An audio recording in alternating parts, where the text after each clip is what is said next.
You know what really blew my mind recently? Research shows that in Christian marriages, women initiate nearly 70% of all divorces, almost identical to the rate in non-religious marriages. That's fascinating, and honestly quite unexpected. What led researchers to look into this pattern? Well, it started with this comprehensive study by the American Sociological Association that tracked divorce patterns from 2009 to 2015. The surprising part wasn't just the high percentage, but how consistent it's remained right through to the 2000s. I would have thought religious values might create different patterns in Christian marriages. That's exactly what most people assume. But here's where it gets interesting. The Barna Group found that born-again Christians have about a 32% divorce rate, practically identical to the general population's 33%.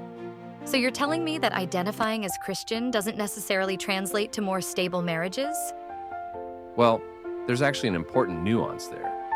Christians who regularly attend church and actively practice their faith show divorce rates up to 35% lower than the general population. But, and here's the kicker, when divorces do happen, women are still the ones initiating about 70% of the time. That seems to conflict with traditional Christian teachings about marriage roles, doesn't it? Oh, exactly. Especially when you consider biblical passages about male headship and female submission. You'd expect these teachings might result in fewer women initiating divorces. But the data tells a completely different story. What do researchers think is behind this consistent pattern? So sociologists suggest it might be linked to women's emotional intelligence and greater awareness of relationship dynamics. Like, women tend to be more attuned to problems in the marriage, and this is key, more willing to take action when things aren't working. That makes me wonder about younger Christian couples and how they're handling marriage differently. That's actually one of the most fascinating trends we're seeing.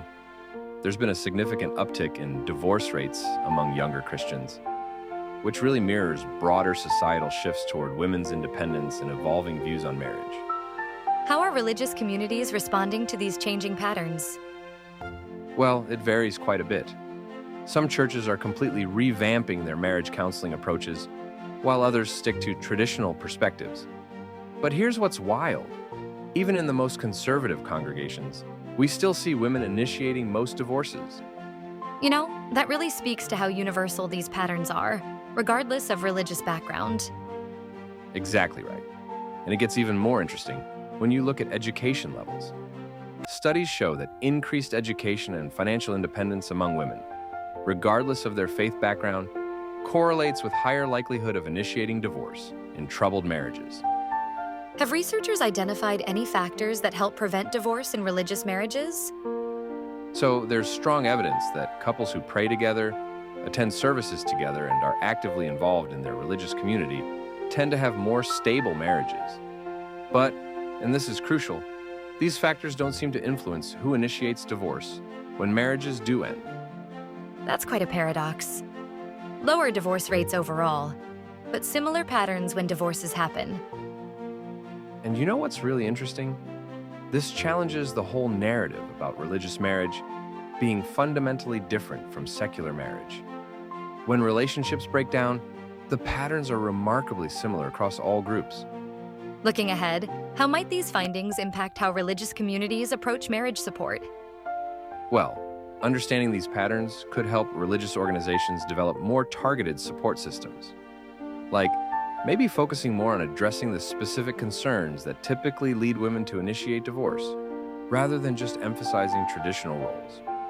Sounds like we need more research specifically focusing on this intersection of faith and divorce initiation. You know, that's exactly right. While we can make educated guesses based on current data, having more detailed studies would help us better understand these patterns and potentially develop more effective interventions for troubled marriages, regardless of religious background.